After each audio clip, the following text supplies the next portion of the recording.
Super bummed that I have to miss him for 6 months. Fallon Taylor, little lady with a great challenge in front of her. This is Flo. Baby Flo. She wins the world championship. And the winner's circle for that cowgirl. Fallon Taylor will win. She's riding an amazing horse out of Baby Flo. One of the babies for Baby Flo. Low to the flow. Lola. And Hush Bunny. Hush Bunny.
So what we're going to work on today is kind of a good conditioning routine or like a tuning routine if you don't have anywhere to haul. Now, it is 42 degrees and absolutely beautiful in North Texas right now. We have no snow to speak of. Every once in a while it freezes, but we're really, really fortunate. Now, if you've never been down here in the winter, you don't know that it gets excruciatingly cold and that the wind when it blows here blows people's minds, especially people from up north.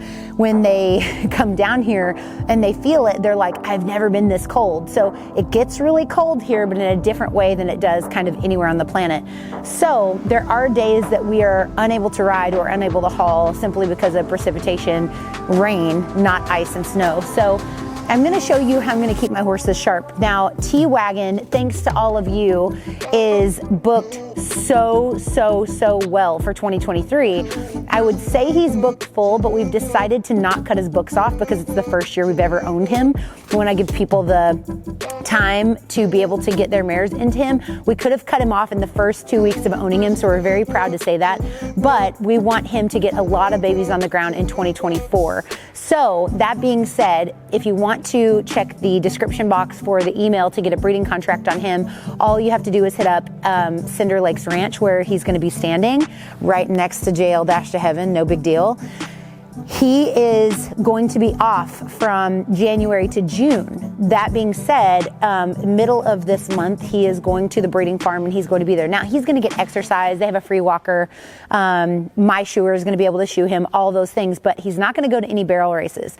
So what I want to do is just have a routine with him here that just kind of goes through the steps of how to not forget your job while you're off. Now, of course, if I feel the need to go pick him up and take him somewhere, I can do that. But my top priority is all the people that have spent their hard-earned money to breed their very best mares to him. So I'm going to keep him there in perfect breeding condition.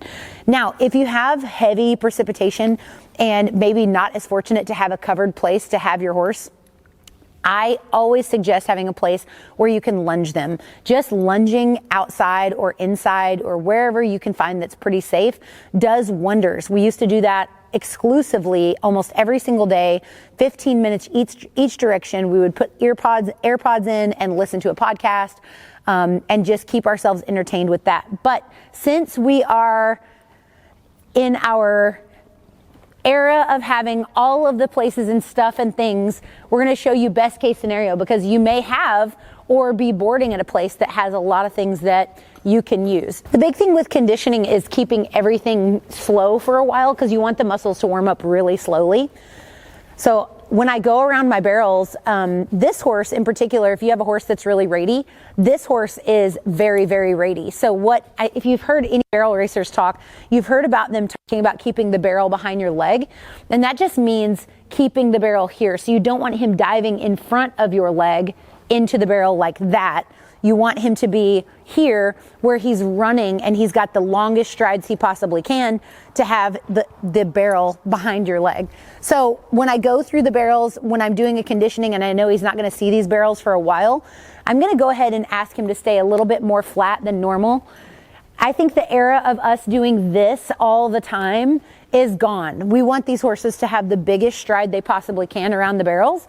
So while we want them to be broke enough that we can gather this nose, we want to actually have them use their body. So I'm putting just a little bit of a squeeze on him and almost making a square as I ask him to go by this barrel. And now I'm just going to ask him to over finish that barrel, but not where we used to. We used to do it right after the barrel. And on a less finished horse, you could darn sure get by with that. But here again, I want the barrel behind my leg and no big pick up or move over. I just want this barrel to keep going behind my leg and then finish. And here I'm not going to ask him for a crazy over finish, but just a few steps to make sure that he's really on target. So I would do this through, walk a couple of times, and then start trotting around, trotting through your barrels. But for me, I just want this horse to just remember where to place his feet. I don't want to make any big runs on him. There's no point. I don't want to do that. He's going to sit for a long time. And when our horses sit, they're going to have lactic acid buildup just like we do after we go to the gym for a while. So I'm just going to allow him to warm up slow, trotting around, trotting some really cool circles. And again, I think my big thing here is not to worry about over bending, but more on extension of stride.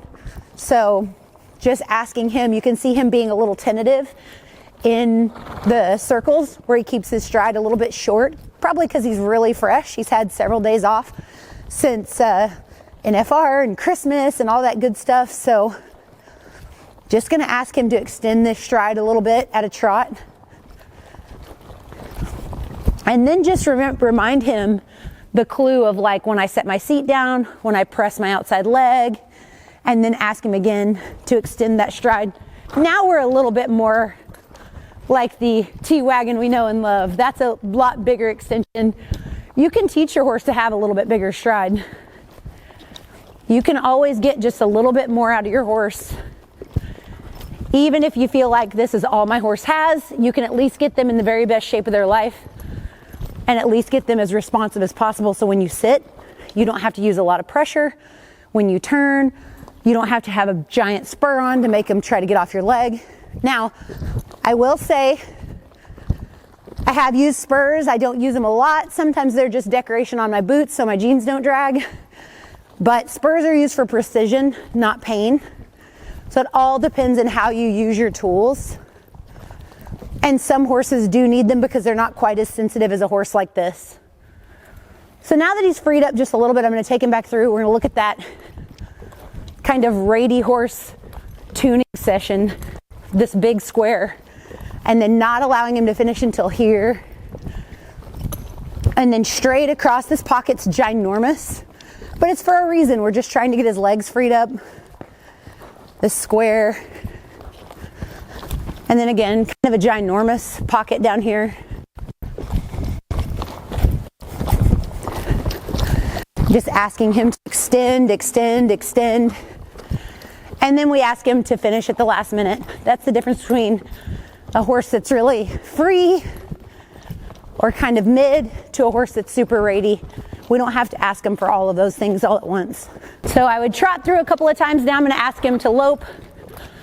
And I like warming up this way, going back and forth to the barrel pattern, because it allows them to turn their brain on.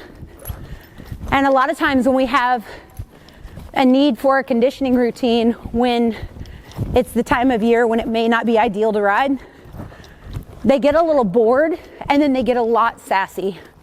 You can see he's kind of wiggling his head like he wants to be fresh. Now ask him for the lope. Now T-Wagon wouldn't buck to save his life, but if your horse is a little more fresh, you may want to do some lunging before you get on. the most he's gonna do is shake his little head. I like to change direction a lot. And if you guys want this lesson in full detail with a lot more hours of footage, make sure to go to horsebosses.com, because I have tons of these up to help you depending on the style of your horse. Because you may have a free runner that's bonkers, and there's a different way to do this for them. So we're just gonna ask him to lope, and again, lengthen that stride. You see that he's being a little choppy just because he's trying to be obedient while feeling kind of sassy. So we're gonna just push his ribs out a little bit, make him bend around my leg a little bit.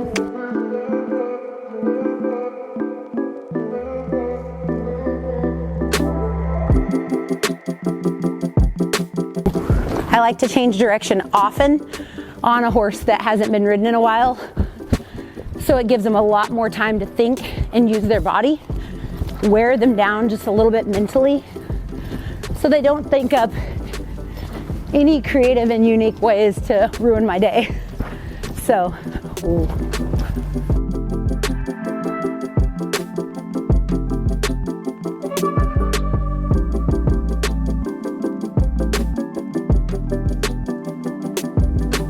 now that he feels pretty good, I'm gonna go back through the barrels at a lope. Again, doing that big square around the barrel, just because that feels like it's gonna keep him soft and not too short when in June and July, I'll be able to bust him back out for the summer kind of jackpots. So I'm gonna get him up, up, up. And now I'll ask him to trot and get over. You see him being a little sassy. If that's the worst it gets, we are here for that. And again, unrealistic pocket, driving this space. We're gonna go around that one again because he was being a little sad.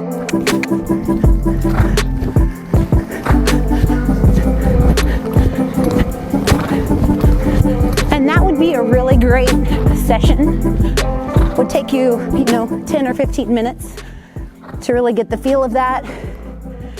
And the interim between going to the barrel pattern and going back to circles, barrel pattern, circles, really keeps your horse mentally focused, that they don't know their next task, and that it's not gonna be a super taxing long day. It's gonna be a soft, slow kind of cardio workout. It's gonna take more of their mental focus and gonna create a relationship between you two of unpredictability, where there's, you just asking them to be soft, then you're asking them to go to work, then you're asking them to be soft. What that ends up doing is on a horse that's a little hot, it gets them about right here. So I hope that helps you a ton. Again, I would love to coach you. So I'm doing run reviews right now, which I never do, and FaceTime calls, Zoom calls, to go over your routine to see how it is that we can improve it. So check out horsebosses.com, and I'd be happy to be your personal coach too. I think that's it for T-Wagon. We're gonna do that a few times this week. I'm super bummed that I have to miss him for 6 months, but I'm gonna make sure and take you guys over there with us when we do drop him off. And of course, he's only 10 miles from home, so we will be making lots of trips over to go see him. We are more than excited about all the people that have bred to him and are going to breed to him. So again, if you want info on that, make sure to check out the description box, shoot them an email, they'll get you a contract, and we are so excited. This horse is incentive for literally just about everything, so I know his colts are gonna win huge in the next couple of years, so we are beyond excited. Of my personal mares, I'm gonna keep it a secret which ones are being bred and debut it right here on this channel, so make sure to subscribe and ding the notification bell.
you.